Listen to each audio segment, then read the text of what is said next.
Recording in progress.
Good morning, Alan. Tebogo Buhle. Are we correcting? Good morning, Chair. There's currently only 3 members on the platform. Okay, it's myself, Dr. George, And Ms. Alexander. Miss Alexander.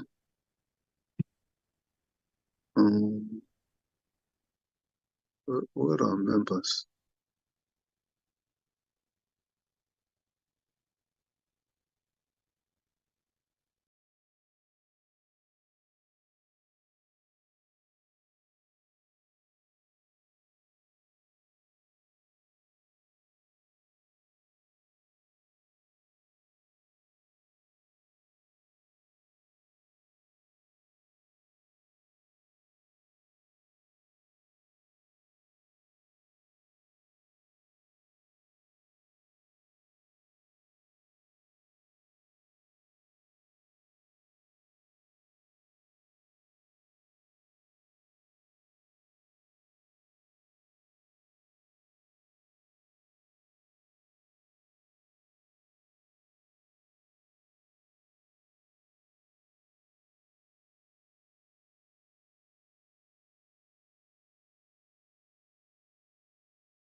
Hlonishwa Sikhosana.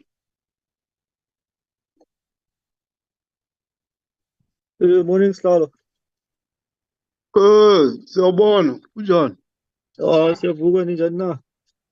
Isikhona. Ufonele ma-comrade ya-ANC bangena emhlanganweni mani.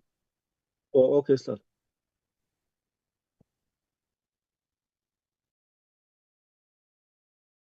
Dumelang Chairperson. Le kae batho ba suku? Ao wa rona. Re bona o fisa. Hey, wa tseba go a fisa man. O ka re ka di roa rotholanyana re toto. Cape Town o ne o tonya last week. I'm not sure this week. Hey, I can imagine. O tonya kudu lona ya wa loka man. Iba di extreme ikhosa malwetši.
Chair, there's currently 6 members. Okay. Let's start with our meeting. I won't put on the video. I'm using a cell phone, and the network is quite poor where I am. Be that as it may, let me officially open the meeting, which is more like a special meeting to treat the two items which are in the agenda. Members of Parliament and committee, you are welcome. And we understand that you have got a very busy schedules as we are now campaigning for the 29th of May elections. I hope we're not going to take long here so that members are released to go back to their respective areas of commitments. Welcome Treasury officials. Welcome the support team of SCOF and all the sectors or sections of Parliament that support committees. Welcome the media, the public, stakeholders who are in attendance here. Do we have apologies, Alan? Only apologies from Mr. de Villiers, Chair. Okay, let's note the apologies of Honorable de Villiers. Okay, let's proceed to item 2, consideration of proposed amendments by the Select Committee on Finance or National NCOP to the Pension Funds Amendment Bill B3 2024 and consideration and adoption of the committee report thereon. Who's leading, Alan? Is it Dr. Hlophe or is Advocate Jenkins or is Treasurer? Who's Chair, National Treasury will go through the amendments. There is Nomalizo Pulisile. She will go through the amendments on the pension funds bill. And then Advocate Van Schoor will go through the amendments on the Public Procurement Bill. I see Dr. George's hand up, Chair. Dr. George, over to you. Thank you, Chair. Good morning, colleagues. Chair, I just wanted to clarify something. It's been a long time since we've had a bill or bill returned from the NCOP, and I just wanted to refresh my memory in terms of process. Now, we did get all of these amendments, and you know, there's quite a number of them on the public procurement, but in particular, lots of them. So what I want to know is, in terms of process, obviously we're going to go through it now. Treasury will take us through the changes that have been now proposed. And then, of course, we will think about them. What about public participation in this part of the process? Because I'm mindful of the fact that there was concern raised previously that we were moving very quickly on the bill, which we were doing. And then we obviously did have public participation on both. And then, of course, it went through the National Assembly and then it went to the NCOP. Now they're back. But as I say, there's very significant changes on the one bill that I'm just not certain on whether that needs to be then opened for public participation because, you know, we'll go through them obviously, but maybe that the public would want to comment on them then. I know that it's been through the NCOP. We are not the NCOP, we are the NA. So I just want to get some clarity on that because what we don't want is to not do the process properly because that, of course, means that we're not, you know, processing the legislation as we should, according to our jobs and constitution. And also that we are not giving the people of our country adequate opportunities to participate as we are required to do. So I would like some clarity on that. I know we're going to go through all of the detail, which is obviously important, but I just want for my own sake to know what that particular process is. Thank you, Chair. Thanks, Dr. George.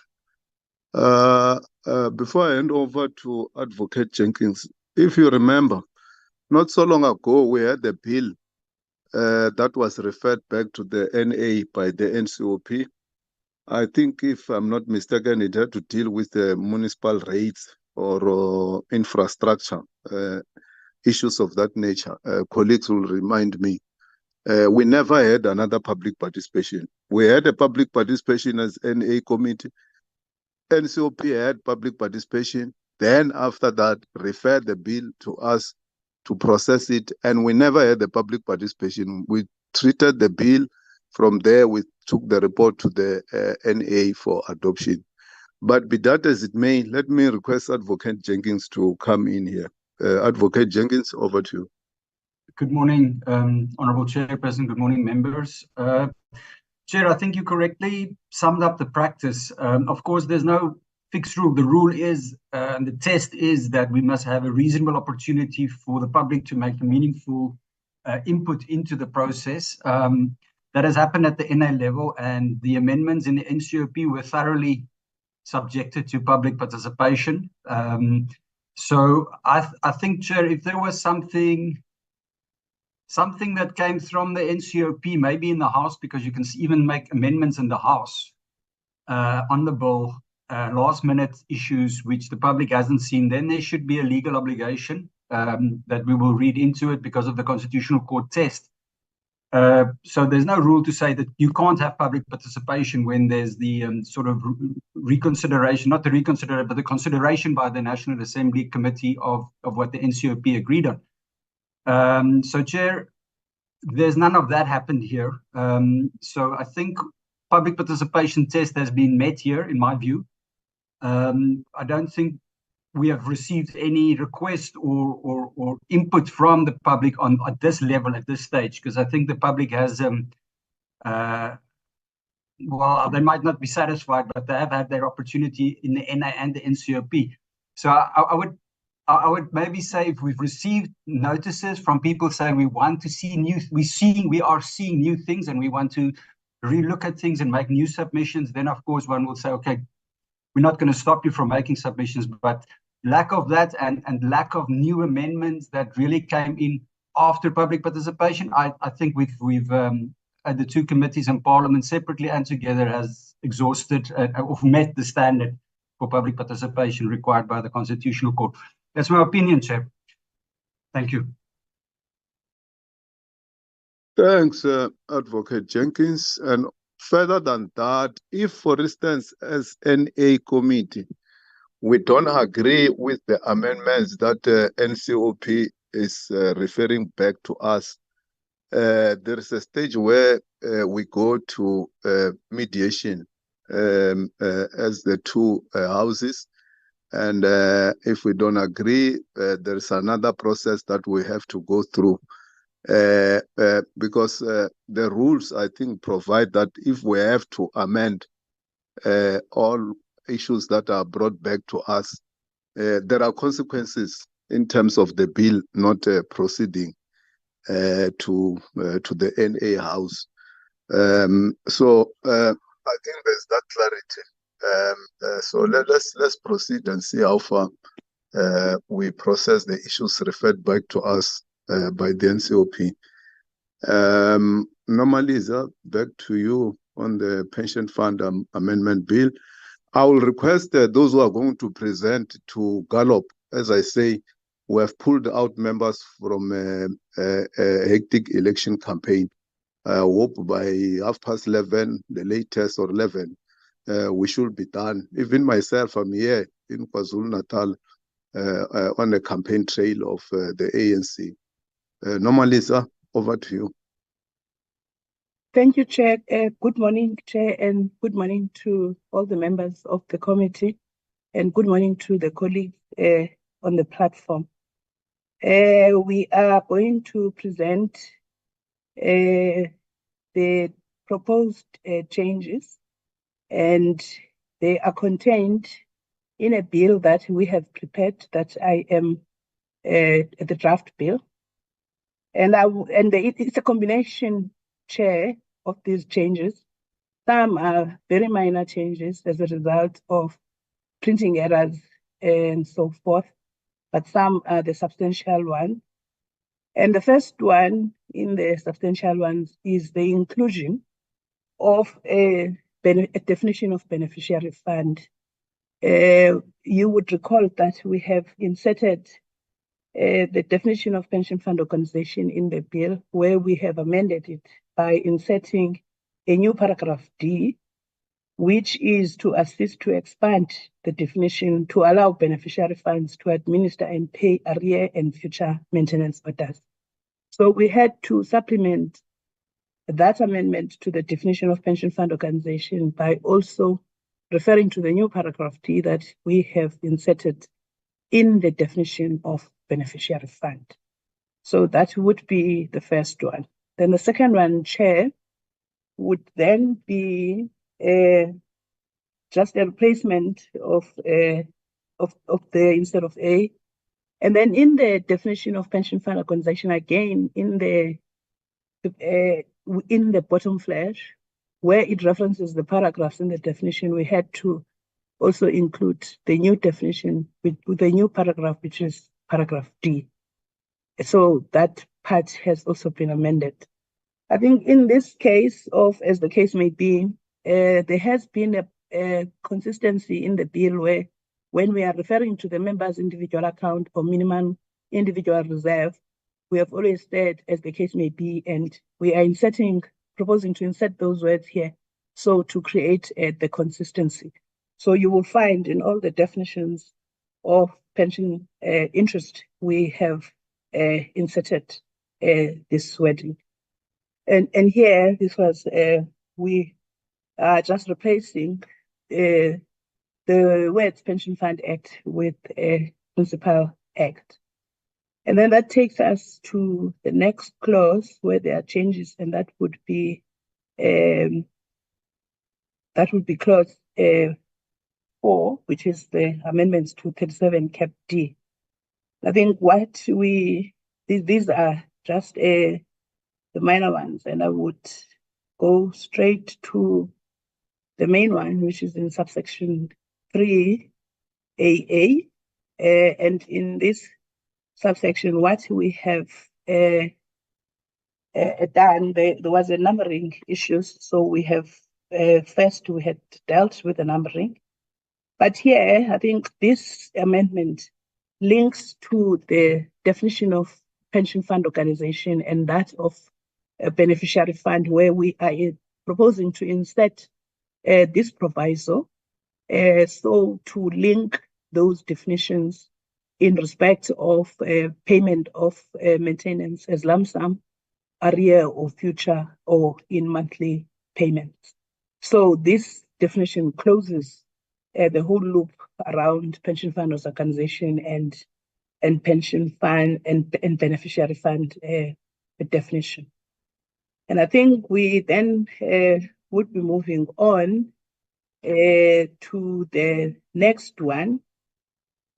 And I think here, this looks like a substitution, but what we were trying to do here, we were trying to also refer to funds, not just maybe a fund, because in a court order, there may be more than one fund, and we wanted maybe to show that it could be a fund of funds. So that was the substitution that we made here, and that we are proposing to reword in that manner. I think this is also just some of the minor things, but I would then, as I have indicated in all the definitions of pension interest, we are proposing that as the case may be, which then takes us to the next substantial one, Chair. I think what we did, there was a policy decision by Treasury that employers are not permitted to issue loans. And therefore, we had to delete references to employer loans in the bill. And that meant that we had to rearrange this 2A in clause 9, which is section 10B of the Post and Telecoms and Related Matters Bill. Those changes also necessitated us to change numbering in some instances. And I think also there were omissions, because in that bill, I think in the act, that is the Telecoms, Post and Telecommunications and Related Matters, they refer to a pension fund consent. And in some instances that was omitted, and we have now corrected that. And then, so as I have said again, when you come to deductions, we would have this employer loan. So we are proposing a deletion of this AA, and the next paragraph will then be the AA. Pension fund consent issues, I think I have already mentioned them. That then takes us to, and here we were correcting the test, the connection of the subsections with an end test. Then this takes us to the next one, Chair, which is another substantial change. There was an omission, I think, when we were doing the draft, because in the Pension Funds Act, we had included an instance that a member may not be permitted to take a savings withdrawal where there is a maintenance order or a written notification from the maintenance investigating officer against the fund. Now this instance was omitted in the Post and Telecommunications Related Matters amendments, and as well as in the GEP law. And we are proposing that they be inserted, this subclause be inserted, so to ensure that there is equity, that all the funds have got a similar treatment of instances where there is a maintenance order or a return notification pending, that is while the member is also asking for a withdrawal that must be taken into consideration. I think, and then in some instances, there was also an omission where when we were talking about the prohibition, maybe we only referred to either a court order issued, which covers marriages under the tenet of religion. But in some instances, we will only talk about finalization of a divorce, which talks about the civil marriages. So we also are proposing just to close that, and we are proposing an insertion. So it's vice versa. In some clauses, we did say until finalization, and in others we said issued until a court order is issued. So we are proposing that they'll both be reflected. Then that takes us to the amendments under the Transnet Pension Fund. There is, as the case may be, in the definition is there. And I think there we needed to just make sure we include the Tax Administration Act to ensure that application is provided for. And there we were just making sure that we are consistent with the wording that we are using. So we are proposing to change the term allow, or rather the word allow, to permit. And I think there was an omission there when we were referring to the maintenance officer, that we omitted that. And here, what we did here, sorry, Chair, in subsection 5, when we read the bill again, we realized that, let me just get there. We realized that we had a repetition kind of, so we are proposing a deletion of what was a subsection 5 here, because we feel that it is provided for already elsewhere. And here they also, in this act, the Transnet Pension Funds Act, they also have their way of naming their funds, and they call them designated retirement funds. And we are proposing insertion of those words for the consistency. I think in subsection 3, I've already explained the issue of the finalization of divorce or until a court order is issued. So also there we are closing that gap. And here we previously referred to a court order, and we, after consultation, I think the industry came to us and advised that maybe we should use the word deduction instead. And that is the proposal we are making, and I think it's in a number of places. And then here there is a proposal that should be reference to the date on which the employment with a participating employer in a designated fund is terminated. This wording is to safeguard, or rather to enable funds to be able to make deductions, because the statement that came was that a member can exit the fund, or rather exit the employment, but not exit the fund. And if that is the case, then that fund is alive and there can be no deductions. But then this was proposed, and this is provided for in the other amendments, and it was omitted here under the Transnet Pension Funds Amendment. And we are proposing the insertion so to again ensure that there is equity, that all the funds have similar laws in which that govern them in respect of these deductions. And here we refer to member of beneficiary, and I think we then are asking that be referring to the authority, which is the Financial Sector Conduct Authority. And then that takes us to the definitions. Under the government employees pension law, and again under the pension interest, we have the issue of, as the case may be, And you would note, Chair, in the committee that the amendments in the Post and Telecommunications Related Matters Act and the Government Employees Pension Laws are very similar because of the nature of how these acts are. So the changes that we are proposing again in the GEP law are similar to those in the Post and Telecoms, where we are also asking for removal of reference to employee loans, which then changes the wording of paragraph A. And again, we have here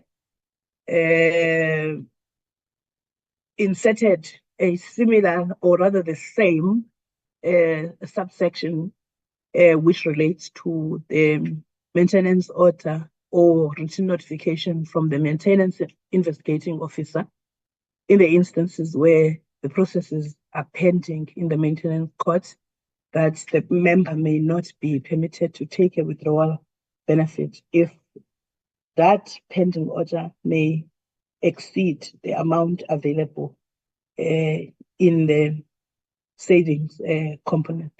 I think again here, the same thing on the issue of divorce and finalization of divorce. Then due to some of the changes that we have made, again, we had to consider the cross-referencing in some of the clauses and paragraphs. And again, I think the Government Employees Pension Laws refers to of the fund all the time, and we then, for consistency again, are proposing to insert that across where it was not available. So I think I've explained already about the replacement of court order with deductions. That takes us to the end of the proposals, Chair, that we are coming there with from SECOF. Thank you, Chair.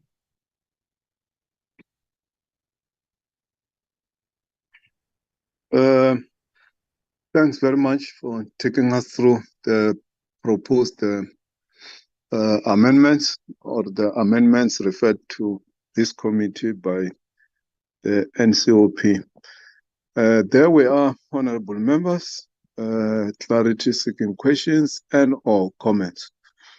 Dr. George, over to you. Thank you, Chair. Thank you for that explanation.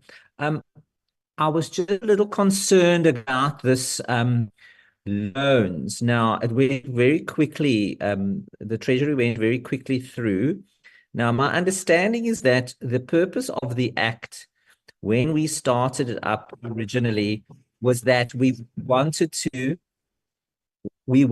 make life easier for South Africans who are battling cost of living crisis, etc., financial implications of various circumstances. So we didn't want to make matters worse. Now, on that loan clause, unless I missed something, is that it was always there, and that the idea was that, for example, if there was a home loan and somebody then left the employment, etc., then the fund would obviously fund that outstanding balance, etc., as it was pension backed. Or if, for example, you had a loan from an employer and you left their employment, obviously you're entitled to your pension fund at that time, because you could then, make your withdrawal and take your money if you want to. Now you can't do that anymore. It is a compulsory preservation. So I think, unless I misunderstood what was said there, is that that's why that was in the Act. Now, if we're taking it out, I think that's going to cause hardship for people who are members of pension funds, and that is not what we want to achieve. So if you could just clarify that, maybe I misunderstood it, but I think that is a fundamental issue for me, because that is a change that was not there before. So yeah, if I could just have some clarity on that. Thank you.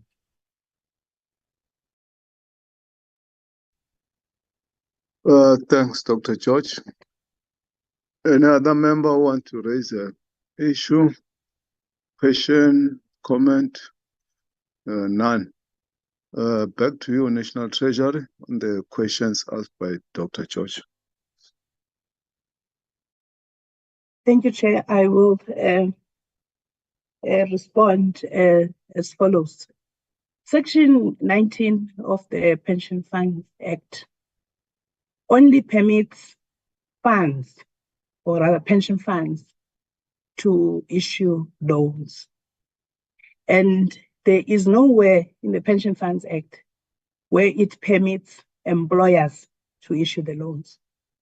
However, when we were going through these amendments, we then realized that under Section 37 Cap D deductions, a deduction by employers, or rather where employers were assumed to be able to issue the loans and that they could make the deductions. So this came through the deductions clause when it was not having an empowering provision, which could have been under 19. And when we came to the committee in the first round in this committee, we had made that change in terms of the pension funds amendments. And the bill was adopted with that change. And some of the reasons for us as National Treasury is that employers are not accredited financial service providers. And it is therefore not at the moment allowed for them to issue these types of loans. There is no manner in which they are being regulated. And it is envisaged that when we are done with the coffee bill, such matters will be addressed. So this amendment was presented and was adopted. However, when it comes to the two other amendments in respect of the Post and Telecommunications and GEP law, it was an omission that we did not delete those references to employer loans, and hence we are proposing their deletion for the equitable treatment again of all funds or members in respect of this particular deduction. Thank you, Chair.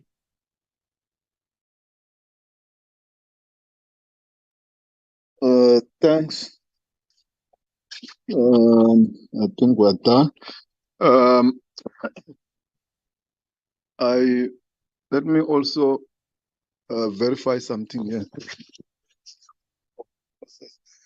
They were getting a briefing in terms of the process, Advocate Jenkins. It means a report will have to be compiled and we meet again next week, Tuesday or Monday. ATC, the report, and then NA on the 16th, which is Thursday. Is that how we're going to drive this process? We don't want to miss any step and then we are found to be wanting. There is an issue about the Bella bill, which was not processed correctly in terms of ATC, I think in the NCOP. Yes, Chairperson, that's correct. The committee will have to report back to the National Assembly on whether it accepts some or all of these amendments, because it's a Section 75 bill, proposed amendments. So the committee must decide and report to the House. You're correct, Chair. So today we're getting a briefing. Are we not supposed to meet again next week to get a report from yourselves, the research and the content team? And then Chair, sorry if I can just come in. The report is ready, Chair. I've sent it out a few minutes earlier. So are we adopting it today or next week, Tuesday, or when? Today, Chair. Pardon? Today. It's today, Chair. Oh, it's today. Okay. Dr. George? Chair, I think, yes, I think it's a very important point that you've raised there. in terms of process, I mean, we have been scrupulously careful over the past 5 years to make sure that we follow process carefully. Now, I know this is the way we do it. We have a discussion, we talk about it, we agree something, then it's in a report, and then we talk about the report. Now, I think this matter's come up before, when a report was brought to the committee before the committee had even had a discussion on the matters, because we don't know what would happen in the committee, do we? So the committee could decide something else, I don't know. So to me, that's problematic. Because the implication is that, well, here is a report. We haven't even had a discussion yet. Now this report has got all the stuff in it that we apparently, you know, if we crystal ball it, that's what we've thought it said. And then there you are. So I don't think that's healthy. I really don't. I mean, obviously, we don't want to belabor the point. We know there's an election coming up and we're all very busy people. But also we have an obligation to the people who elected us to do things properly and effectively. So it's not just a let's run fast because the time is beating. We must just work harder then. So we must be cautious that we don't send the signal to the people who we represent and care about that we just, whatever, we're just making it, you know, this report's already there. It was really done before we even chatted, etc., or just deliberated. So, I mean, that's problematic. It's come before in this committee. And the committee at that point then said, no, we don't like to work like that.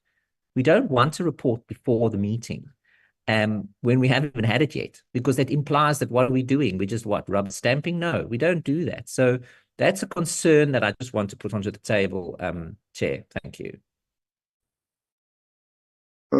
Thank you, Dr. George. Before I take Honorable Skosana, is it not possible that we meet again either Monday, whether morning or afternoon, consider the report, adopt it, and then ATC, and then it be taken to the NA for debate on Thursday? I don't think it will do justice if we just get a report now and then adopt it today. Let's do things properly so that we should not just be ticking the box that we got the report back from the NCOP, we looked at it and then just adopted it as it is. Mhlonishwa Skosana. Yeah, no, thank you very much. Good morning to everyone. Yeah, I want to agree with you and Honorable George that let's not adopt a report today. I think for both bills, my view is that let's have another meeting either on Monday or on Tuesday to consider the reports, because I think we'll be setting a wrong precedence that while we sit in a meeting getting the report back from the NCOP as far as this bill is concerned, but already there's a ready-made a committee report that we must then adopt after. The question is that what is included in that report when we have not yet discussed and agreed on the way forward? Because we still have to agree whether we are agreeing with what the NCOP is saying, and therefore we are adopting this, or what is our view as far as this matter is concerned. So I think we'll be setting a wrong precedence that while we are sitting in the meeting debating, but already there's a ready-made report that we just have to rubber stamp. So I'm agreeing with you and Honorable George that no, let's have a meeting on Tuesday. If Tuesday it will be too late for Thursday, for the issues of ATCs for the Thursday NA sitting, we can even have the meeting on Monday. Thanks, Chair. Siyathokoza, Mhlonishwa Skosana. Alan and Advocate Jenkins, when can we have a meeting next week so that we have enough time to ATC the report?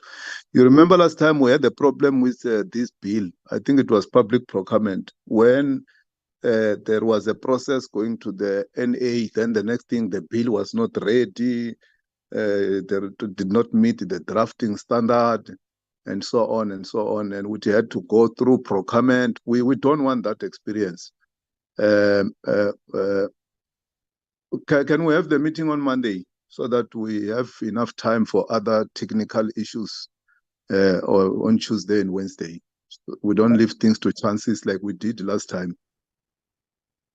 Chair, if I can just come in, I'm pretty sure that won't be an issue. After the meeting, I'll just prepare an application because Monday is a constituency day, so the committee obviously needs permission to sit on a constituency day. So after the meeting, I'll prepare that and send it through for your approval. Okay. No. Chairperson, sorry, from my side, I think it's doable. The steps that we need to, and Alan may respond if I'm a bit off track here. We need to just submit, of course, the final version, what the committee decided then on Monday. If they sit on Monday, just to get the bills printed, because the bill needs to be ready before the House sitting, but it can be done. If we do it on Monday, Thursday it will be ready, Chairperson. As to the report, if we adopt the report on Monday, even Tuesday would be enough time to ATC that report, because the report needs to be ATC'd. There's a 3-day rule, but that rule is waived in circumstances like this without a problem. Thank you, Chair. Thanks. Let's be on the safe side. Let's meet on Monday. I don't want us to go through the experience that we had last time. This time, we remember we don't have a second chance. There are limitations that we can't go beyond a certain date to have a special session of Parliament. So let's apply for Monday, meet and consider the report. Thanks. Let's move to the next report on the Public Procurement Bill. You said it's MP Van Schoor who will take us through. Alan? That's correct, Chair. Okay. Over to you, MP Van Schoor. Good morning, Honourable Chair and committee members and other people on the platform. I'll start with the bill. It was circulated yesterday. So what we did to assist the committee, this is the B bill, and it shows the changes made by NCOP that was adopted yesterday in track changes. So I'll go through the main changes in this document. First of all, under the preamble, there was just changes to refer to the Constitution, not in a summarized form in terms of 2172. So we repeated 2173 in the text. You'll see the coloring, I hope. And then there's an additional paragraph inserted, and this is to emphasize alignment with the BBBE Act in respect of management, ownership and management control of Black people in order to advance that. And there was a proposed amendment or an amendment that NCOP made to clause 18, which is now that deals with BBBE, which is different to what was in the B bill adopted by the NA. Then I'm not obviously going through the arrangement of sections, which will obviously just update it according to the clause numbers. Then coming to the definitions, the first definition, acceptable bid, proposed that it be omitted because it's no longer used in the bill. Then the definition of BBBE status level of contributed is also omitted in view of the different language used in the clause dealing with BBBE. Then there's changes to the definition of bid, and that was to cater for instances for unsolicited bids where there's no invitation for procurement. And then also in a bid committee system, there was an enhancement of that definition. Then the definition of confidential information, in the B bill, it referred to the Protection Information Act, of Personal Information Act, and then at a list of other categories that would qualify as confidential information. Now it's proposed that this definition only refers to the Promotion of Access to Information Act to use the grounds for refusal in that act. Some of them are obligatory and some of them are discretionary. So that's, you would see the must or may. Then The next change is in the chapter dealing with preferential procurement. There's now specific emphasis on advancing people in particular geographical areas. So the definition is there to refer to municipality or a province. Then the infrastructure is just a slight wording change. Then in terms of the definition of military veteran, the previous definition, the one in the B bill, referred to a broader category of people, of military veterans, and it's now proposed to be amended to refer to persons that rendered services in a non-statutory military organizations. So that's the proposed definition, or that's in the bill. Then the next change in the definitions, it's the definition of procurement. It's not, it was more of a technical change because one of the stakeholders pointed out that we need to clearly separate out where you just acquire goods or services as opposed to where you acquire it for construction, repair or maintenance of infrastructure or capital assets. The next definition change, yeah, it's standard bid documents were also omitted because the definition is no longer used. Then there's a proposed definition of strategic procurement, which is used in clause 24 of the bill that deals with general procurement, the requirements on the general procurement, specifically on the procurement system to be prescribed. So there's that definition. Then the last change to the definition clause is this requirement that certain actions should be in writing. It's proposed that it may move to the end of the bill because it's strictly speaking not appropriate to have it under definition or under the definition clause.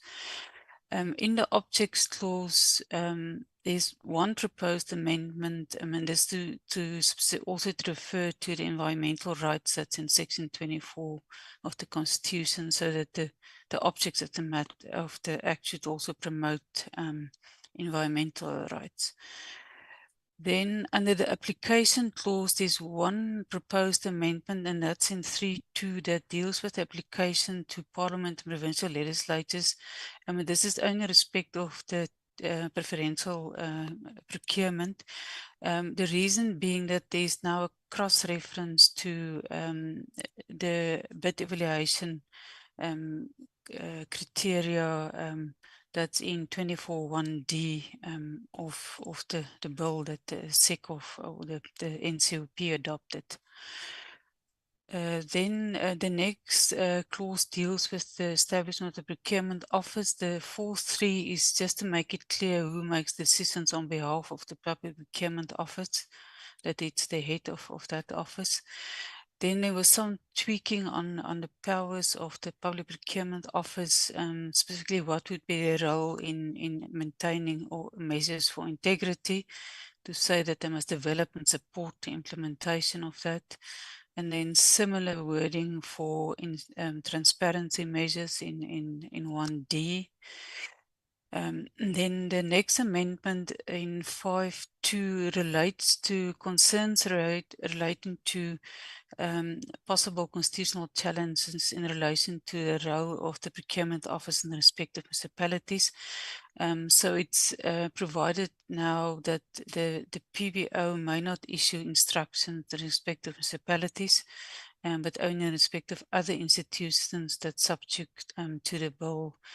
So it's both those, that's in 2A, and then in 2B, in place of that, and it's similar to it's in the MFMA, that the PBO may issue circulars that's not binding, that for municipalities to adopt or not. There is a separate clause dealing with that lower down. So it would be this clause here, which the municipality would have a choice to adopt or not. So this is a different clause D. D deals with the model procurement policy. that the procurement office may develop, and that's open to procuring institutions to adopt or not. And then the clause that I mentioned earlier regarding circulars for municipalities, which they have an option to adopt or not, is in 5.4. Then the next clause deals with the functions of provincial treasuries. And then it was also in that context, if you consider what's in the Constitution, is that the enforcement role of provincial treasurers should not include municipalities, because they can only intervene when there's intervention in terms of the Constitution. So that was excluded by that change in 3. Then we're also in B, 6.1b.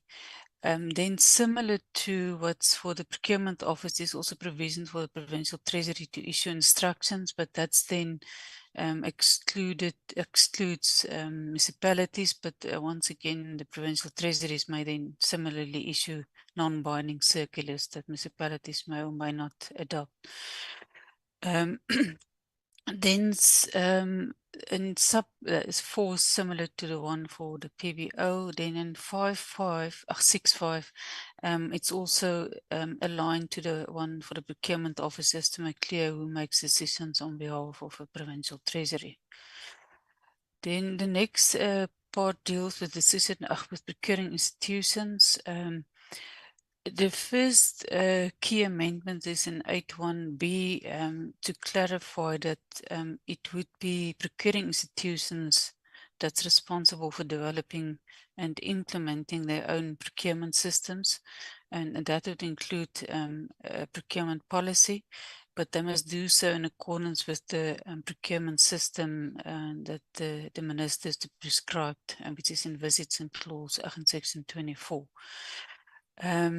Then in E is just making it clear, because there is a specific provision in the bill that deals with the abuse of the procurement system and what steps should be taken. So the amendment is that it should refer to that section in the bill. That's in 8.1e. Then in 2, it is existing clause that was in the B bill as well. We just clarified the language, because it's preferred that you shouldn't refer to reconsider, because it's a process of reconsidering decisions. And this would be, so we rather propose that it should refer to correct any action or omission by a procuring institution. Then the codes of conduct, there was this minor tweaking in 9.1. Then in 10, there's no changes. 11, also no changes. Then in 12, this is a clause that prohibits undue influence of persons involved in the procurement. And now the B will only refer to the accounting officer and accounting authority, or officials, which would, as defined, would be referring to official procuring institutions. So it's the NCOP amendment entails then also a prohibition on influencing the officials of the Public Procurement Office or Provincial Treasury. Then in clause 13, which is automatic exclusion of persons from bidding, there was no amendments to this clause. Then in 14 is where unlawful instructions are given to officials and to protect them. It's just some minor tweaking of the wording to include that it may be something that's in writing or verbal. And then to clarify that the language of, that it could also be something that it shouldn't be contrary to the Act. Then changing supervisor to line manager in this clause. Then on the debarment clause of bidders or suppliers, there's a change in 15.2 that proposes a particular period within which a person that where the notice is given that there's an intention to debar them, that they must reply to that notice within 10 days with representations. And then also again in 13D is the concept of has been convicted use, because it could only be once a court has found the person guilty. that should be a ground for debarment. And it's also aligned to what's in the already was in the Bible in 13F, 3F, sorry, sub 3F. Then about notification of when someone is debarred. So it is proposed in 4B3 that the relevant provincial treasury should also be informed of such a debarment.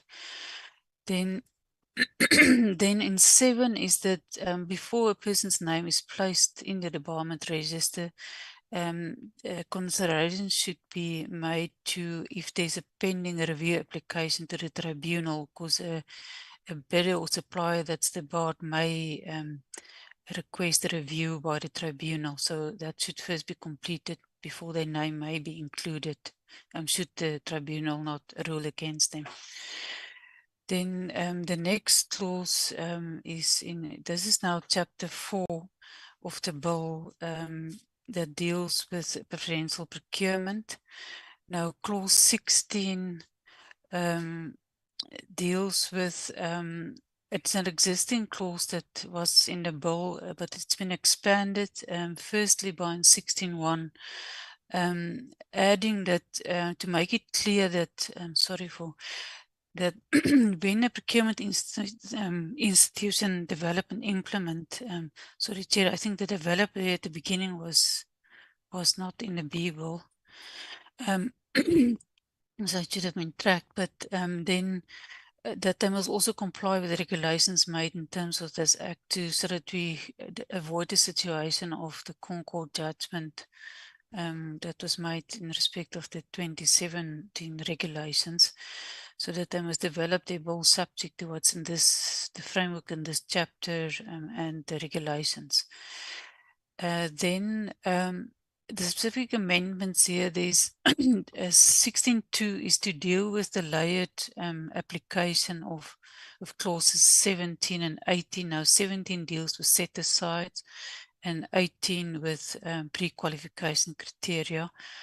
To make that clear, so you start with 6 and 17, if it's not applicable, then you move to 18. Then there's also a requirement in sub 3 that if it's not possible to comply with 17, 18 or 19, 19 deals with subcontracting, then the reasons must be recorded and reported to the procurement office and the relevant treasury. And then in 16.4, it's provided that how the thresholds must be set for 17, 18, and 19. So the ones in 18 must be higher than the ones in 17, and the ones in 19 should be higher than 18. Then an important provision also is 16.5 that a general requirement for this chapter that a bid must be evaluated according to the criteria envisaged in section 24.1d, which will come to under chapter 5. And then lastly, just to make it clear that when there's any designation for local production and content in terms of section 20 by the Minister of Trade and Industry and Competition, then it must be complied with. So it's not part of something that you have an option to comply with. If there's an applicable designation, there should be compliance. Then on set-asides, the first amendment is a requirement that the NCOP adopted for insertion in 17, 18 and 19 to provide that the prescribed conditions that's to be set under 17.1a must include a minimum of potentially qualified suppliers. Then the clause that was, which I mentioned under the preamble that were amended, it deals with the triple BE. Sorry, Chair, this is not, yes, that's the one in C. Sorry, I apologize. This is not the one in 18. In 18, the one was replaced about the status level contributor from the BE Act.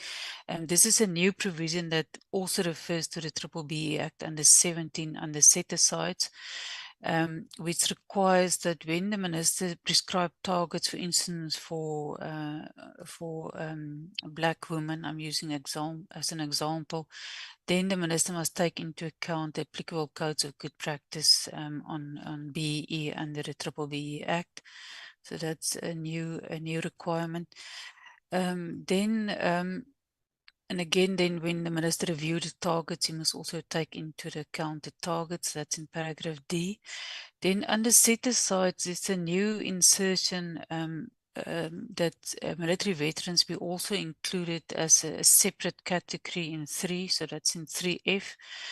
And then G is that relates to the definition I mentioned, the new one, which also allows for giving preference to persons within a particular geographical area.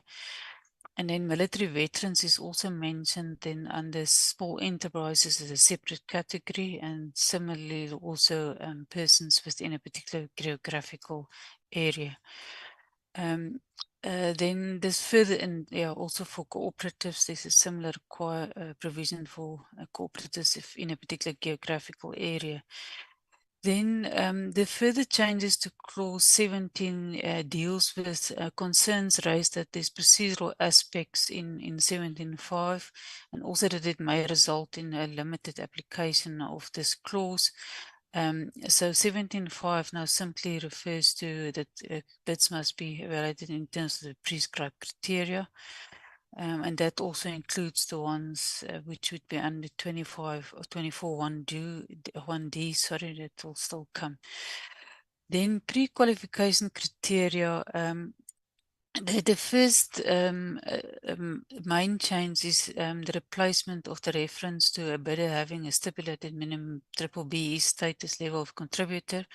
So the proposed new wording is now referring to a prescribed minimum percentage of preferential procurement from enterprises that are owned and managed by Black people in terms of the applicable code under the BBBE Act.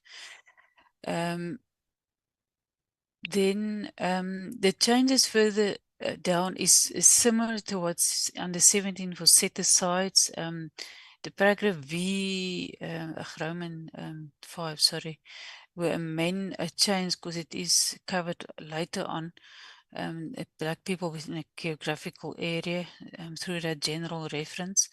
Then we also now again include small enterprises in this list. Now, military veterans were provided for on 18, so there's no additions for military veterans because they're already in the text. Then the same provision for small enterprises in a geographical area as well as cooperatives. And then that sub 2 is similar to the one in 17, which deals with prescribed conditions that must include a minimum of potentially qualifying, sorry, Chair, suppliers. Then obviously there's quite a few changes because of cross references in the text. Then this amendment relates to the requirement to conduct market research and industry analysis. Now it's proposed now that it requires procuring institutions when they procure to identify procuring opportunities in a particular sector, industry or commodity or supply market, and availability of small enterprises and cooperatives or both to support those particular sectors or industries. So that was an amendment that the NCOP made. And then the 5 that's currently there dealing with procurement and bid planning stage, in our view, that's sufficiently covered, would be sufficiently covered under the procurement system provision. And then the next change are to dealing with clause 19, subcontracting as a bid condition. They're just changing amount to threshold to align to the language in 17 and 18. And the B part is the same clause that's to be inserted in 17 and 18 on minimum qualifying suppliers. And then again, we have references to small enterprises and cooperatives in geographical areas in 2 in the list. And then throughout, which I didn't mention, it's proposed that throughout this chapter that the concept of complementary goals be omitted, or that it was as passed by the NCOP. Then designation of sectors for local production content. Now this, there was one amendment to this clause, if I recall correctly. And this is a requirement that where a procuring institution, there's a request to the minister to waive compliance with local production and content designation, that the minister must make a decision within 30 days. And if it's not a decision is made, then it's considered that the request was granted. Sorry, yeah, there was another amendment, apologies. And this is a requirement that the minister of the DTI minister must monitor the impact of designations in terms of the section. And then after 3 years, publish a report on its impact on the website of the department of that minister. And then also at least 12 months after that report is published, review the appropriateness of the designation, including the threshold and the period. And then obviously if it so directs that, you know, then the designation should be amended or withdrawn.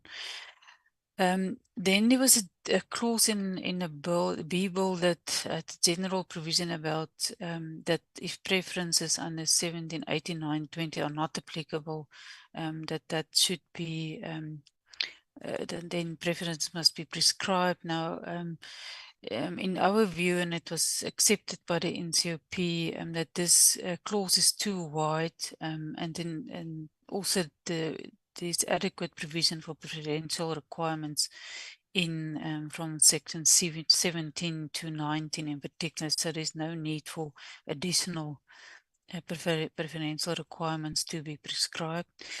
The next 2 clauses, the sustainable development and then beneficiation evaluation, there were no amendments, also not contract conditions. So I'm moving to chapter 5 now, dealing with general procurement requirements. Now, in clause 24.1, it's again similar to what's stated earlier, that procuring institutions will be responsible for development and implementing their procurement system, but that's within the framework that the minister prescribed. And then in 24.1a, it's proposed that the language used should be the promotion of strategic procurement instead of the strategic approach, and there is a definition now in clause 1. And in 1a, a clarification that this is about procurement in other countries for use in those countries. And then in Roman 4, instead of to promote innovation, to provide, to stimulate innovation. Then the new clause, which is referred to in chapter 4, in clause 16, and is also referenced in relation to Parliament and provincial legislatures, that the minister must, as part of the framework, prescribe the criteria for evaluation of bids, which must include but are not limited to cost effectiveness, capability, functionality, and technical requirements, without limiting new entrants or emerging suppliers or both. So that's that amendment. Then in the list of what should be contained in the procurement system, it's the NCOP passed an amendment to remove asset management because it's considered as a separate area of work and shouldn't be part of the procurement system. There's no further amendments, also not at 25, 26. There was one, an amendment, in addition, paragraph D, and this is measures that procuring institution must take to to prevent the abuse of procurement system.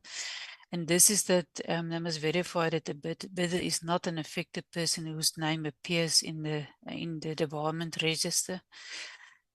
So that's that amendment.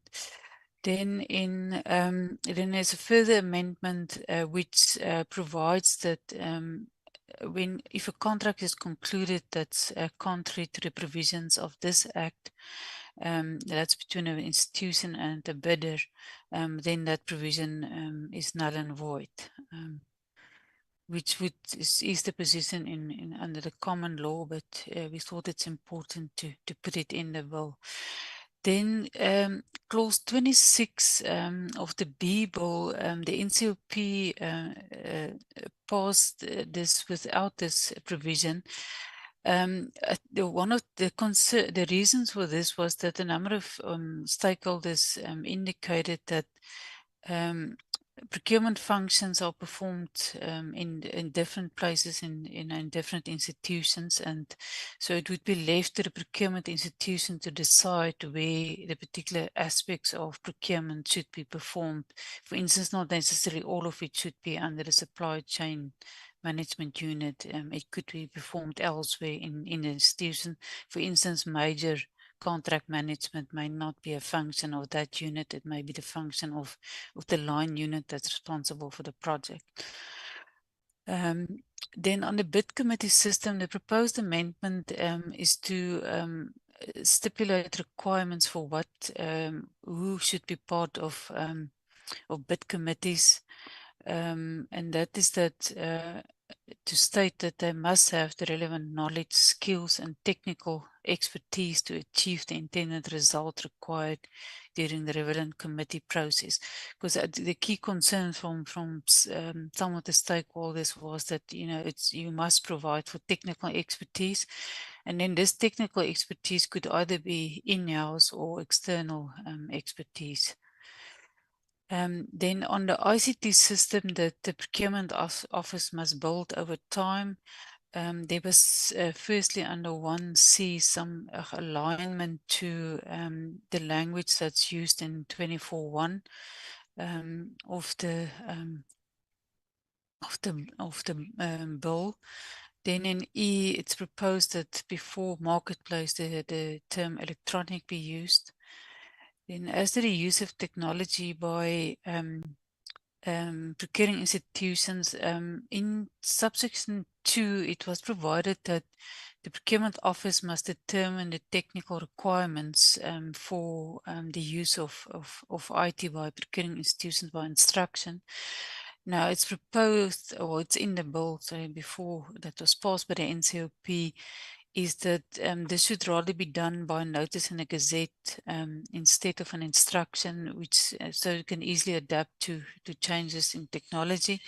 And then also from a stakeholder comment, the point was made, but this what the procurement office would be doing under this should comply with the National E-Strategy under the Electronic Communications and Transactions Act, and also with norms and standards prescribed for electronic government under the Public Service Act for the public service.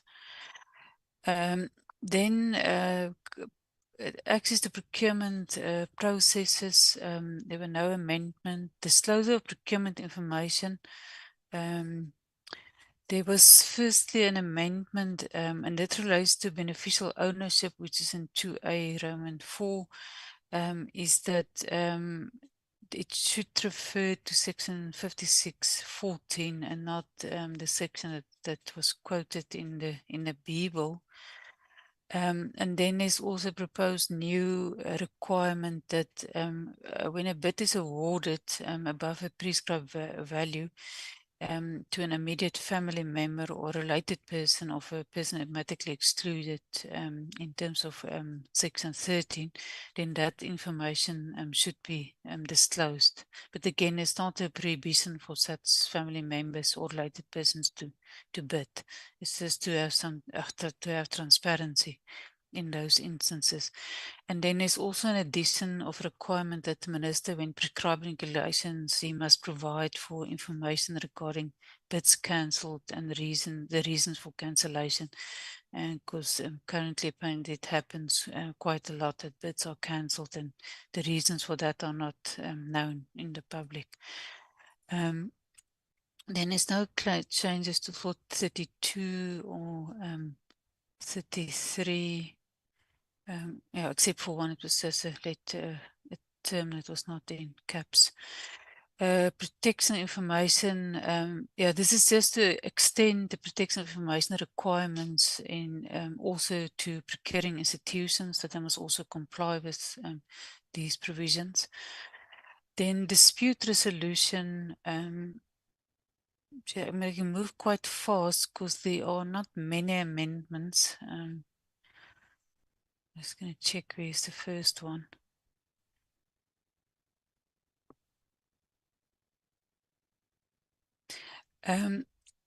Yes, this is, I think this was mainly tweaking to the wording because we wanted to change the bill so that it's gender neutral. So to remove the use of his or her and him or her, that's why there were these changes made to clause 44. Then the bill that the NI passed did provide for that each application for review by the tribunal will be dealt with by a panel. Now, the various stakeholders requested that these panels also function in provinces to make it more accessible. So the 1A that would deal with institutions that's basically on a national level.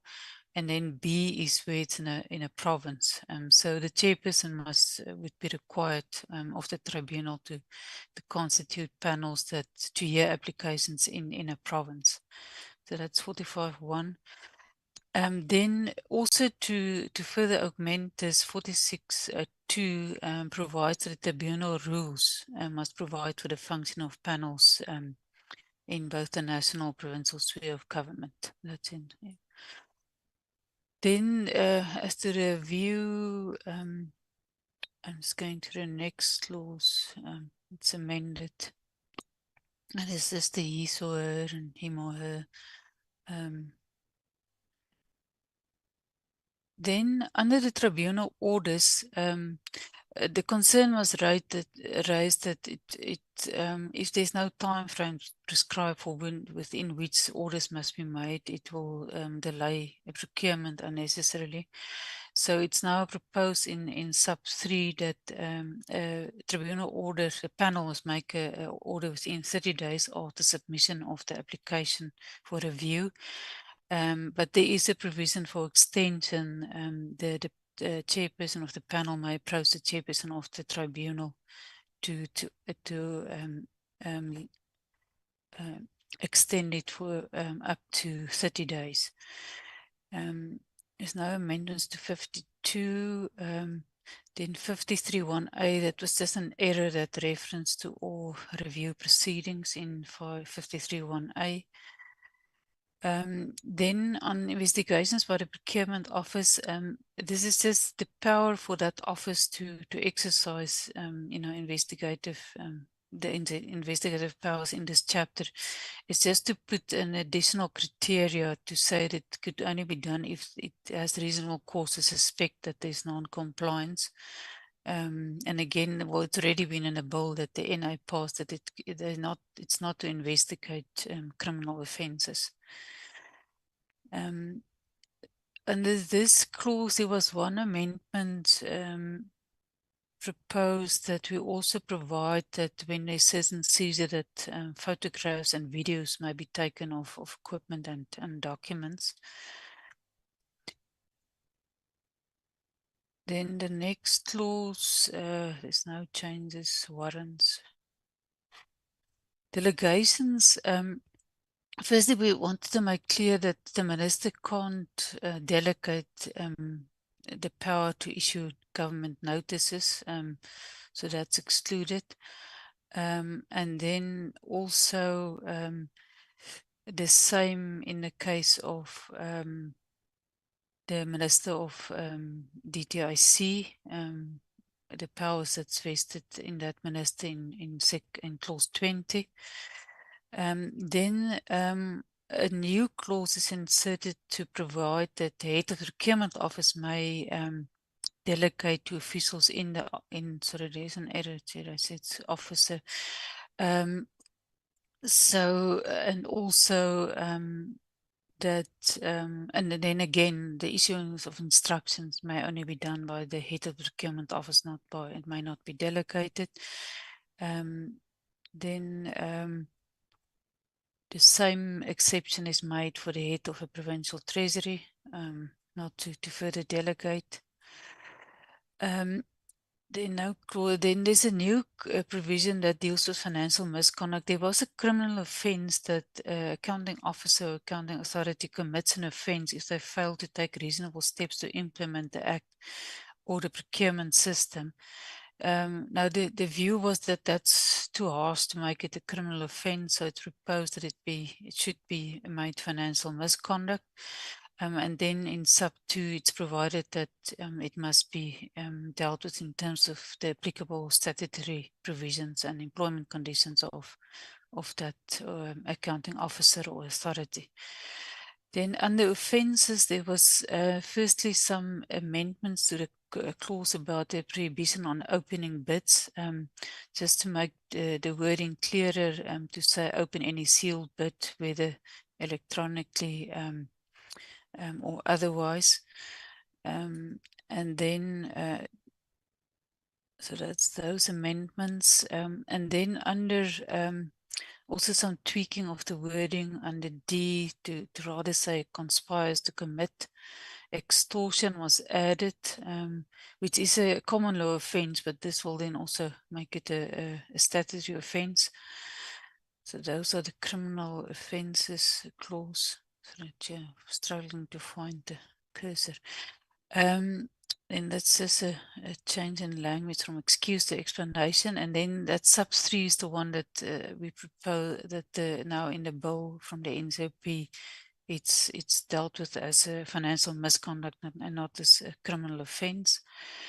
Then on exemptions, there's a new exemption clause added under 61E, which say the minister may grant exemption if it's uneconomical to comply with the provisions of this act. And then in 2, there's a requirement that the minister must make a decision within 30 days after all relevant documents have been received. Then under departures from instructions, it's firstly in A proposed that the word impossible and uneconomical be removed from grounds under which the procurement officers have a discretion to grant a departure from instruction.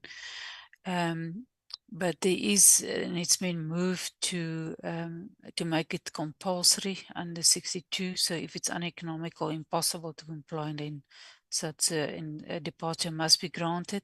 And then also in this instance, the procurement office must make a decision like the minister within 30 days of the receipt of all the relevant documents. Then under the regulations, just make clear that it must be by notice in a gazette. Then under security vetting for officials that's in the public service, it's proposed that it be removed because it's regulated elsewhere. That's in A 1A Roman 3 AA. Then on the deletion there of the setting of market-related price ceilings for procurement. Firstly, the procurement colleagues considered this is very difficult to do, and also it's probably contrary to the Competition Act to do so. Then further on the regulation clause, there's a new provision that the minister may prescribe contracting methods for any category of procurement. Then on the consultation requirements under 2, it's required that the minister must consult organised local government, and that would be currently SALGA, on the regulations that affects municipalities or municipal entities. Then the under the instructions, so there's no amendments, and then 65 is the provision that was in clause 1.1 or 1.2, sorry, of the bill that was before the NA, just moved here. Then under the transitional provisions, it was just made clearer to that, because since the Act may commence on different dates, one can't refer to the commencement of this act. So the words applicable provisions or there may be a duplication, I see, Chair. That should be inserted in 66. Then a new clause that was inserted is about the review of the act that required a minister to review the acts within 4 months after it's first published as an act in the Gazette. And again, we couldn't use commencement of this act because given that it may commence on different provisions, so it would be after the president's assent. When it's gazetted, the 24 months will start running. Then the minister must review the act and the need for amendments, and then also consult stakeholders, including NETLAC, during the review. And then within 27 months, that would be 3 months after the 24 months, it must make public the report and submit it to Parliament. Then the last section is the commencement section. Now, I just want to briefly refer to, because this the schedule with all the amendments. This is not tracked because it's quite difficult because it's an amendments in several places to other acts to track it.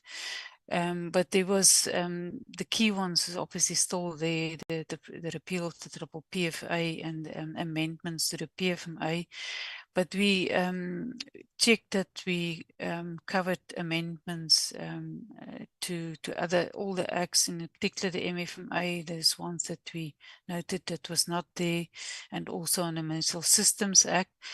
And then on the Triple BE Act, the wording was also adjusted to ensure better alignment between the Public Procurement Bill and the Triple BE Act. But the yeah, so that would be, it's in the schedule. I'm not going to refer to particular, but obviously members can look at the bill that was passed by the NCOP for any additional ones that were not there before. Thank you very much, Chair.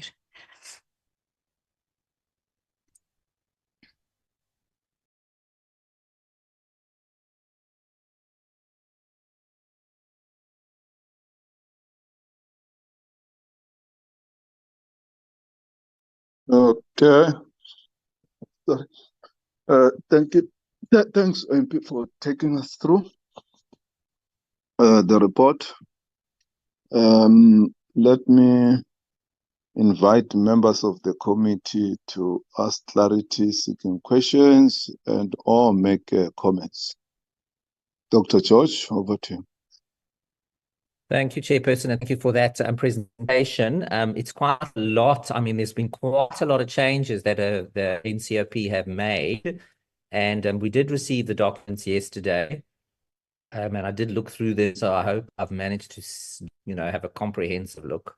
But anyway, I've got a couple of points that I just want to make and raise. The first one is that, well, I mean, we all know, and I raised on the previous bill as well, that, there was criticism of the committee that we were rushing things through and that there needs to be proper consultation. Now, specifically on this bill, it's a very significant change, a very significant bill, and we have to do it effectively. So it has been a bit of a rush, and there was concern raised about public consultation, and we had the bill.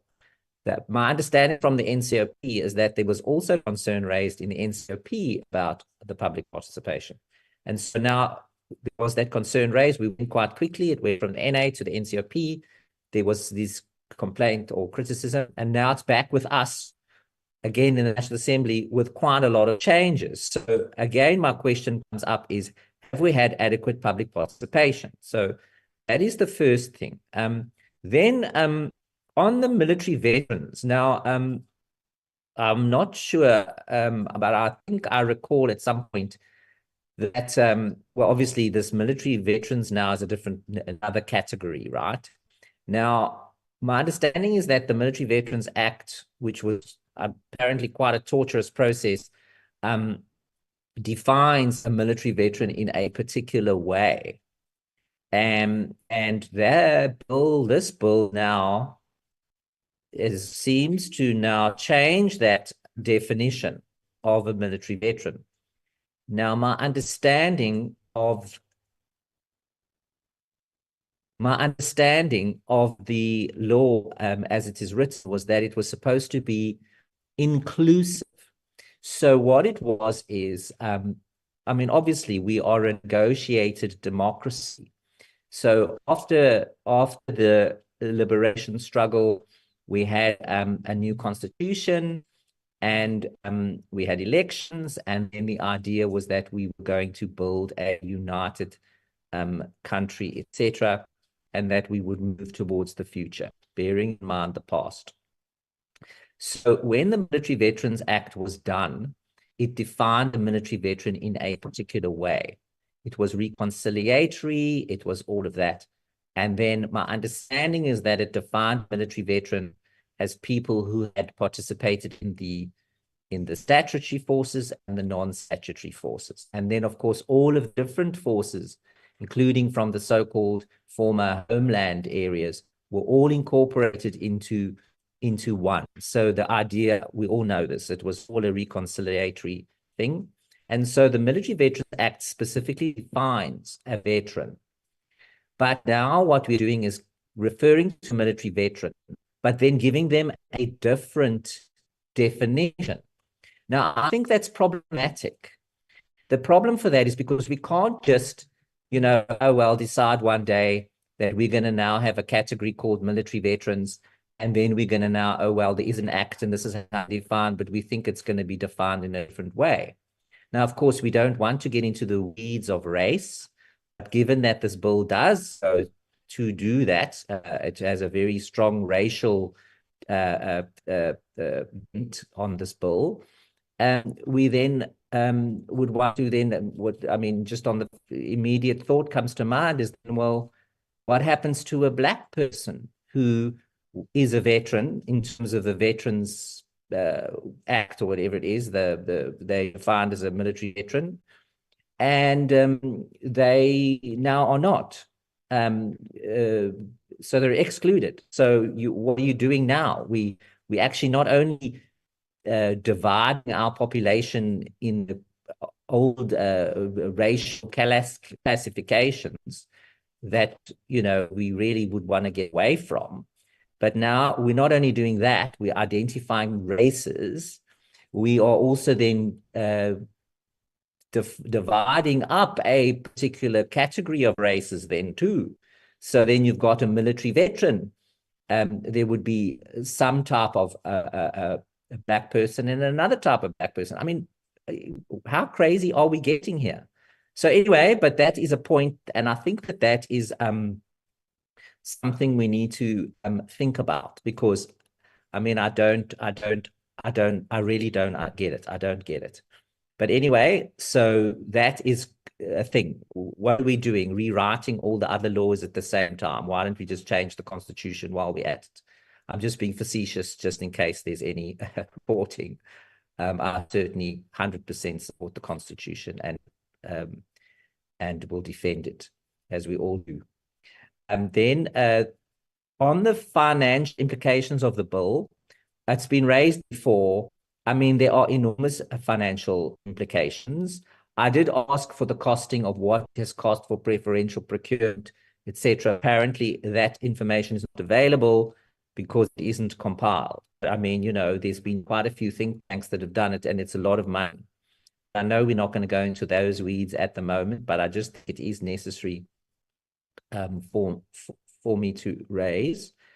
Then I just want to mention, I mean, okay, there's a couple of things here that are quite detailed, which I don't really want to get into, but I would think that the inputs from the Department of Trade and Industry, my understanding is that Section 20.9, there is reference to the Minister of Trade and Industry. And if that is something important, which I think it is, then we need to find out whether they have any view on that. I mean, you know, because the Treasury is a different department. So that's 20.9, Section 20.9. So my question here is that have we engaged with the Department of the DTI, the Department of Trade and Industry. So that I'd like to know. And then, I mean, we've raised the issue of cost effectiveness, etc., before. And then, yeah, I think what I will do is I'll stop there, Chair. I mean, there's a lot of changes here. We went through the bill in very quick time, and we had quite a lot of concern raised, as I said, about the consultation. So those are my concerns at the moment. But I would like an explanation on this military veterans thing, because I do think that is, I don't know, it's jumps out as problematic. Thank you, Chair. Thanks, Dr. George. Mhlonishwa Skhosana. Ngiyathokoza Sihlalo. No, we welcome the presentation. Just, I think, 3 questions from my side. Considering that the NCOP has made so many changes to this bill, so my question is whether is there any threshold in terms of a number of changes or percentage of changes that we can assent to as the NA without deferring the bill to the 7th Parliament? Secondly, from a legal and constitutional perspective, does the amendment to the bill align with its intended objective and the legality thereof? And lastly, are there any consistencies that the bill has with other legislations?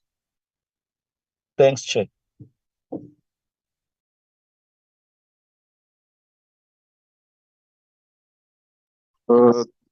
Siyathokoza Mhlonishwa Skhosana.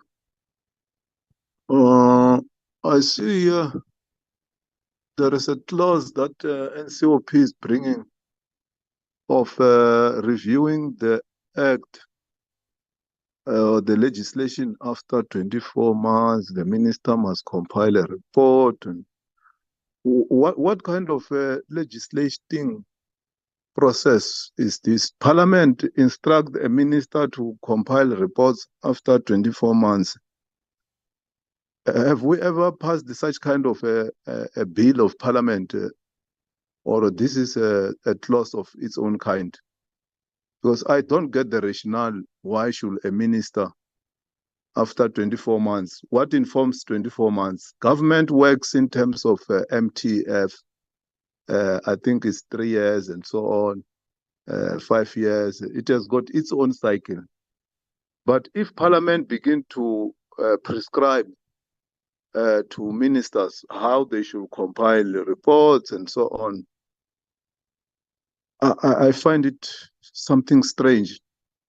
Can we get the rationale before we agree to some clauses? Because I've never, for many years that I've been a member of provincial legislature and parliament, seen this thing. If it is there in other legislations, can you please educate us about it? Thanks. Over to you, National Treasurer and Parliamentary Legal Team.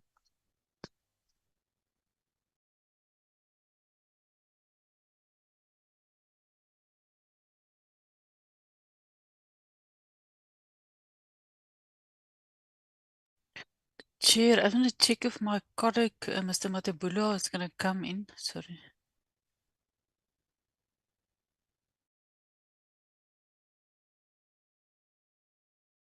Thank you, Chair. Good morning, and to the honourable members as well. I understood the Chair to be asking clarity on the clause that refers to the minister having to do certain actions within 24 months. And his question, I'm sure, would be best responded to by Advocate Jenkins if there is any other such legislation which has got such a Then we can take the other questions, of course, that have been raised earlier by Dr. George and also by Honorable Skosana. Thank you, Chair. Chairperson, on that question, we have, yes, this same committee has made that proposal. I think, I speak under correction because I was busy trying to verify, but I think it was the change to the VAT that we require the minister to report back to Parliament about the impact of that VAT has on the economy, Chairperson. So it has been done. Thank you, Chair. Sorry, let me just finish. It's either the VAT one or it was the sugar tax, but I think it was the VAT, Chairperson, which we've requested the minister to respond to see how this amendment will play out. And basically because there was public participation again, which says this might or might not work, you better monitor it properly. So Parliament wants to just put the sort of a baseline there of how we're going to monitor it, so we can then look at whether the laws have the impact and reach the goal that's set out in the legislation. Thank you, Chair.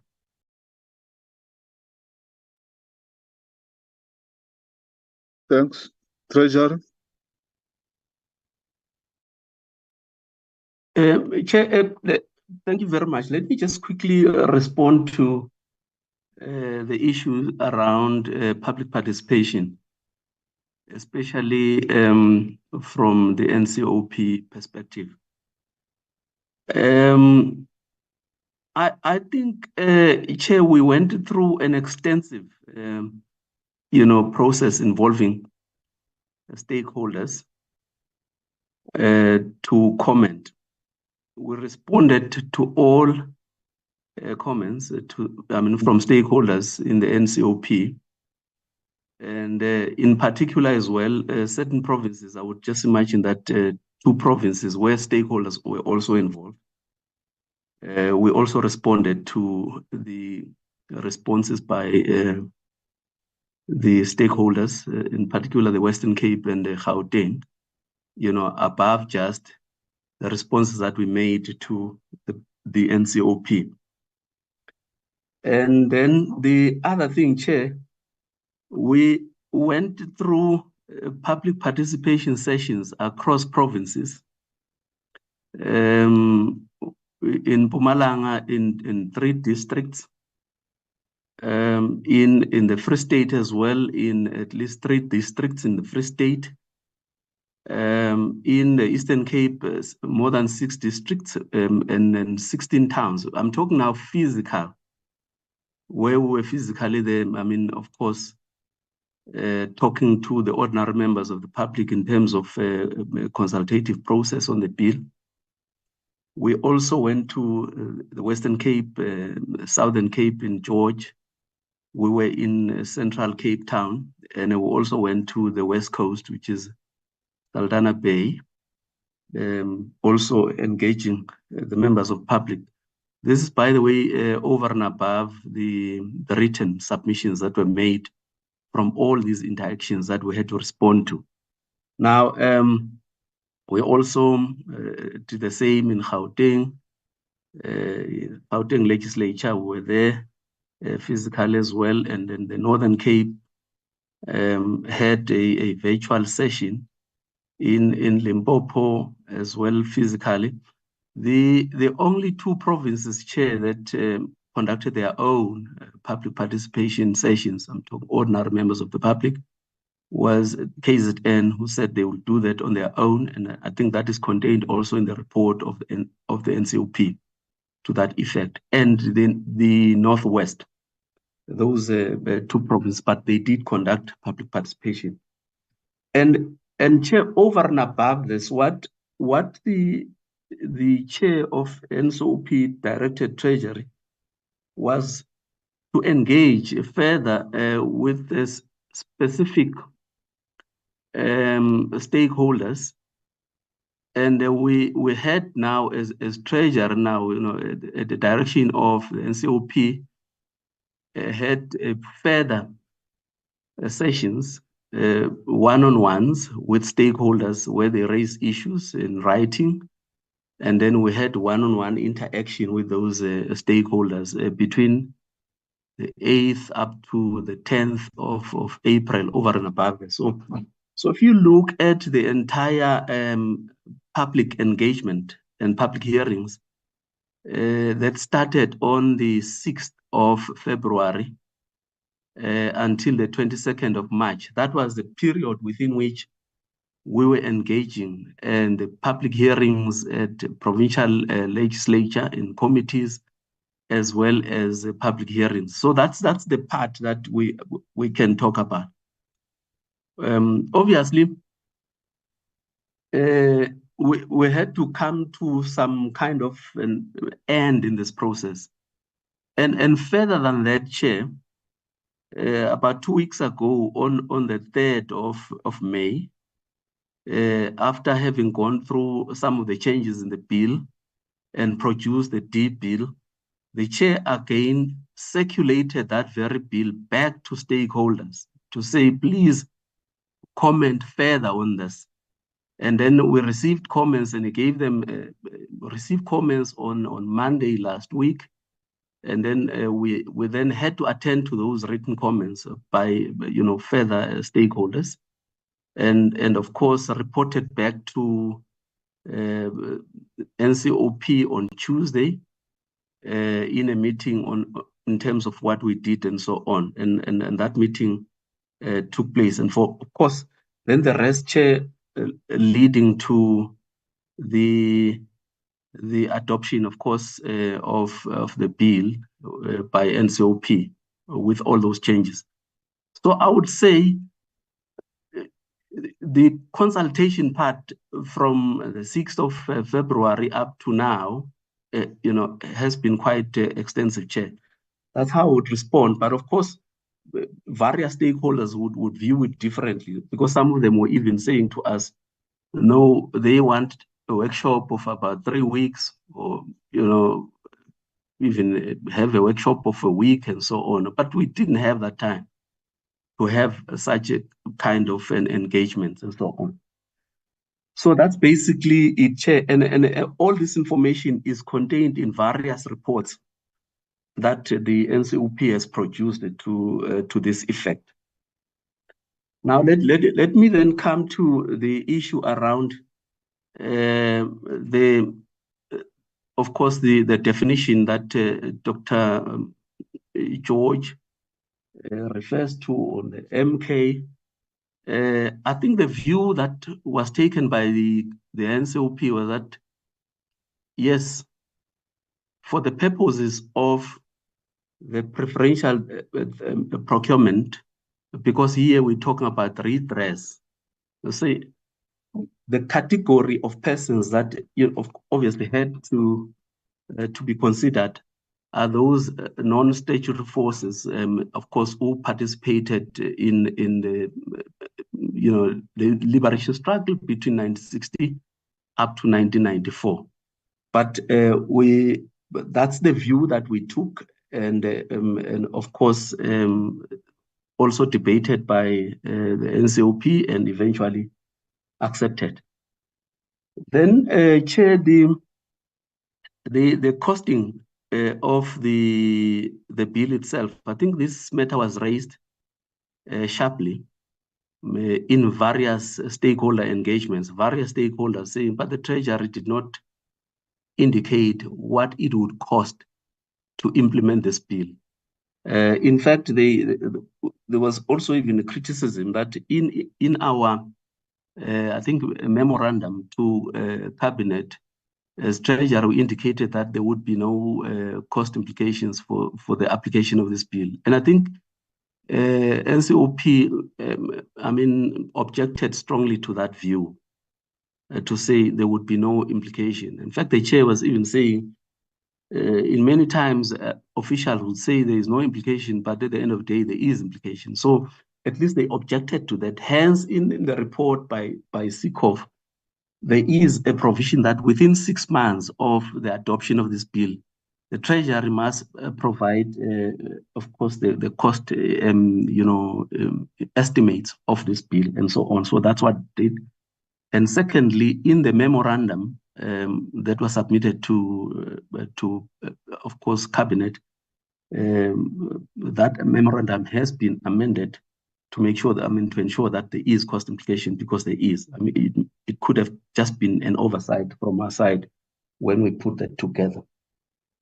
Now, clause 29, the DTI is well aware of that particular clause that relates to where institutions may not necessarily find specific goods in the country, and therefore they need to get exemption from the Minister of DTI to source this elsewhere in the world.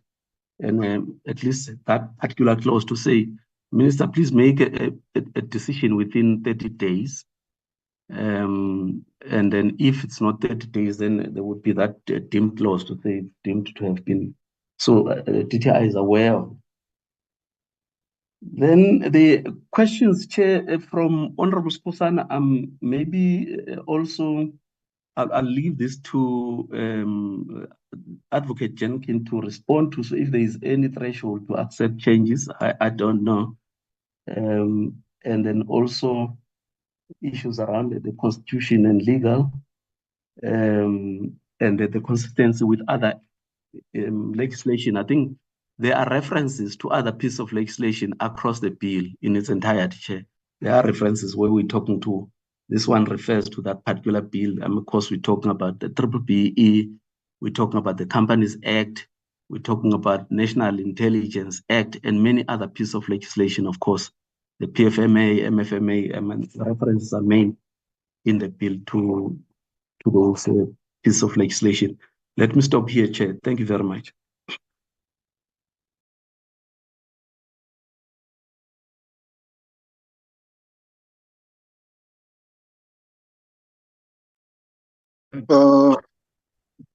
Advocate Jenkins, any take on the issue referred to you by Mr. Matebula on the threshold as raised by Honorable Skosana before I go back to members for second bite? My apologies, Chair. May I just have that question again? I'm sorry, I didn't get the question. Okay. Honorable Skosana asked the question for clarity in regard to the totality of amendments that were effected by NCOP. If ever there is a threshold as to what percentage can the NCOP amend the bill from NA, is there any threshold in that regard? Yeah, and I'm paraphrasing what he said, but he didn't say that exactly. But that's the essence of what he raised. Thanks. Thank you very much, Chairperson. I appreciate that. No, Chairperson, there isn't. I think what one needs, the only difference that there is if we speak about threshold is more the nature of the amendments. And we saw that today with the Pension Funds Bill, which is a 75 bill, and there are proposed amendments. In fact, there the committee can decide which they want to use or not use.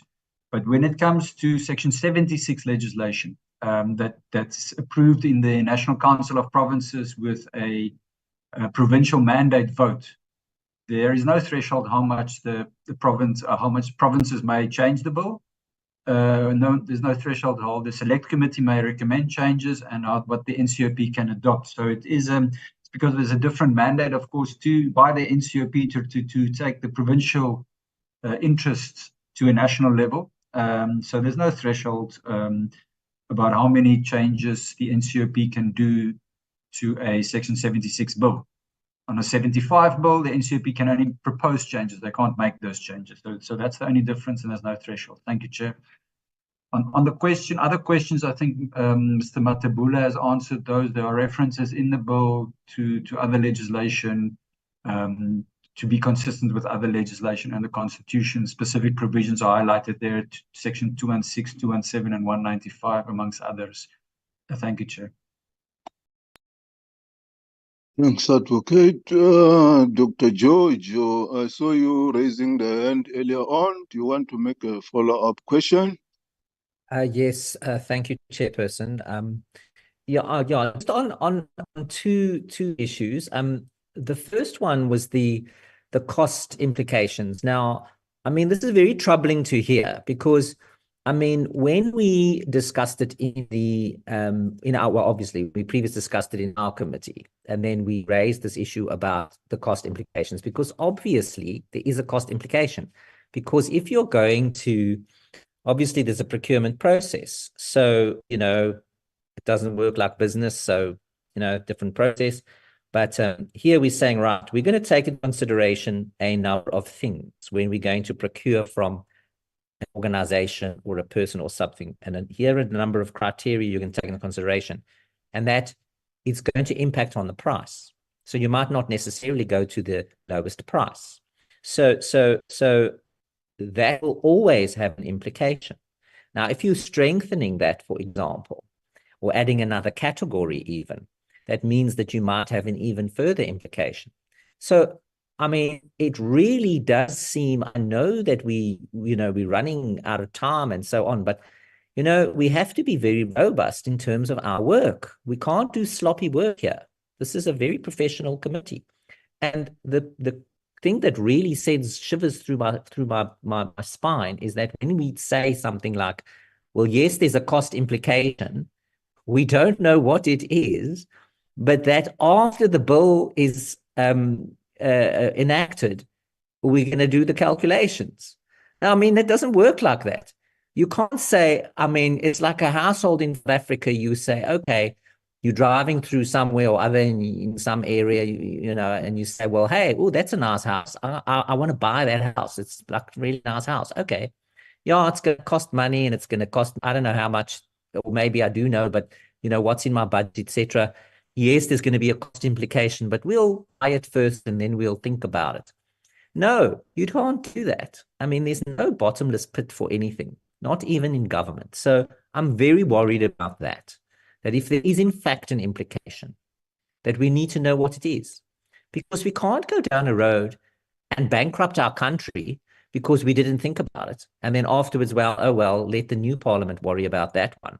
So I've got a fundamental problem with that. Then on the other issue with the veterans. Now, I'm certainly not an expert on it, but I mean, that is exactly problematic, as I said before.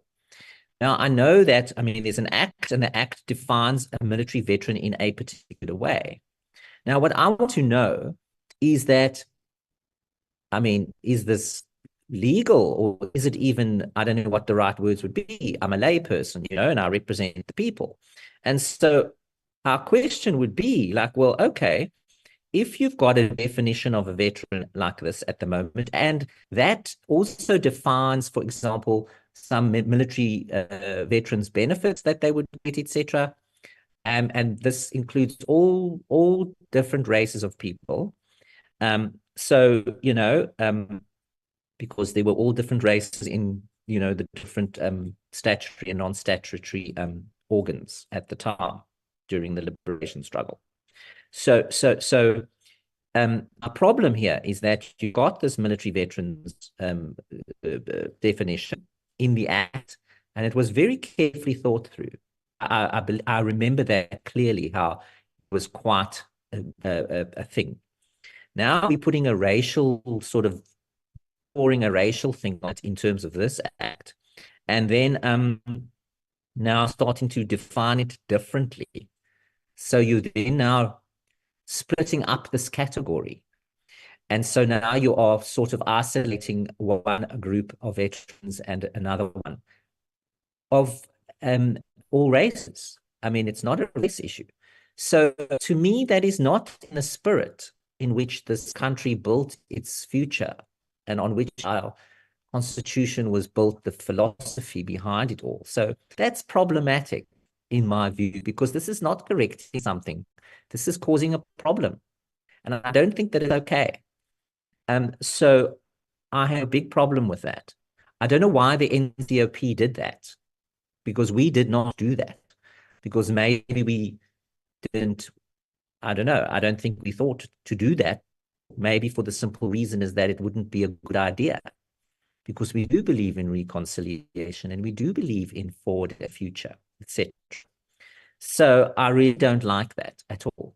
So those are my two problems, Chair. I mean, I hadn't been sorted out either.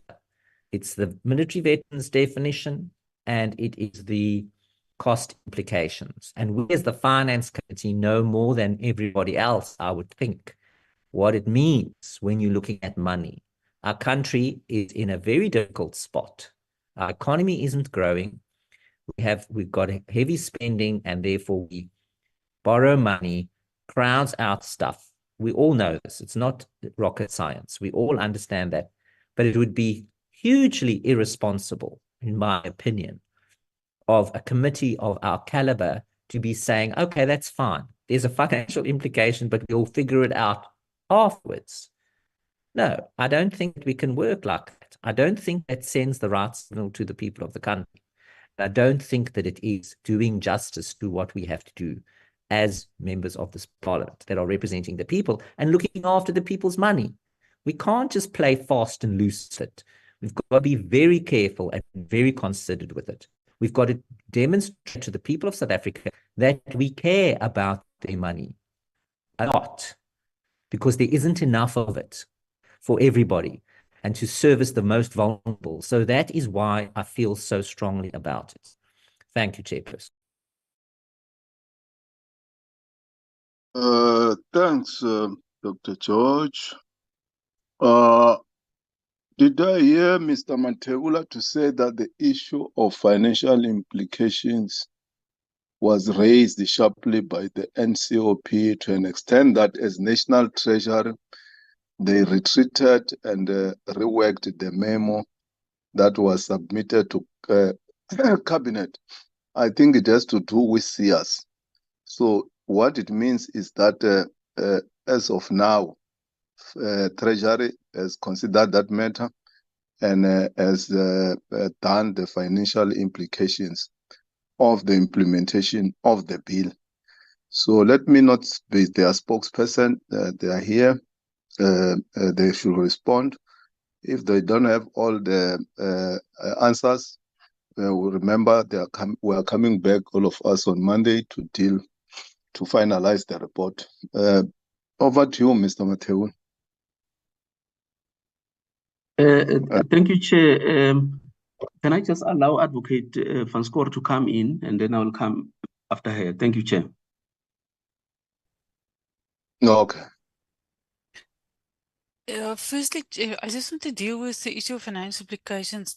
What we revised, that the memorandum that was tabled in Parliament, which is a requirement that you must stipulate financial implications, it said there was no substantial financial implication. That Mr. Matebula explained that, that was an oversight, because there's definitely financial implications for the establishment of the tribunal, also the setting or the building of the ICT system that the Public Procurement Office have to would be responsible for.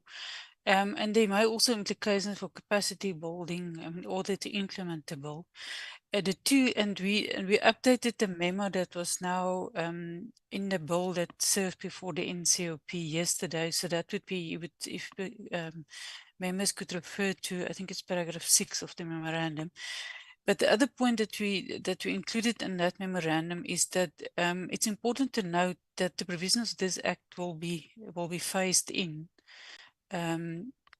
There's not going to be that everything is going to be applicable from a particular date, and there will also be different regulations for different institutions or categories for procurement. And then a very important part as to the implications of, especially on procurement and price and cost effectiveness, the regulations will be quite key, because there's no preference point system in this bill as currently in the triple PFA.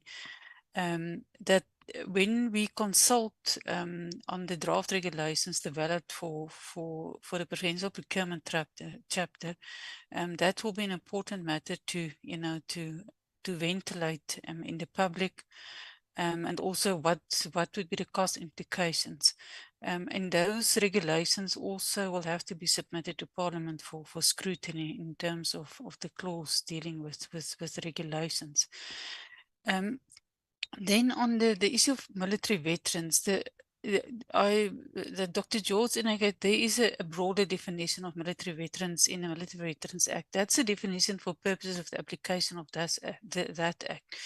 Now, a different definition was now adopted by the NCOP, which is a definition that refers to members of the non-statutory forces that was part of the Liberation War.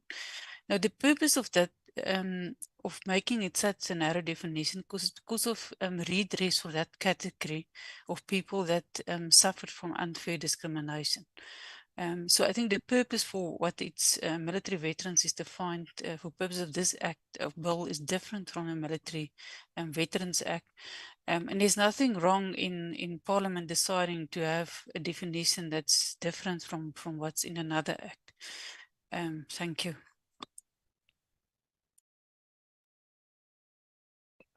Thanks, MP. I think we are done with this part. Before we adjourn, are there announcements, Alan?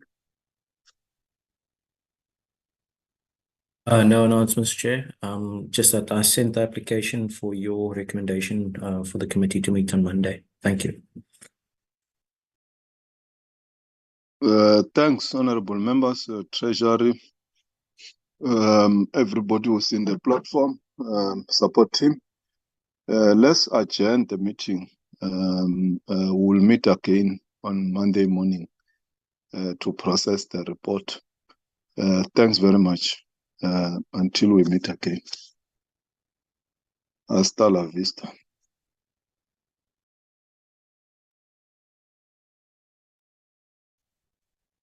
Thank you, Chair. Recording stopped.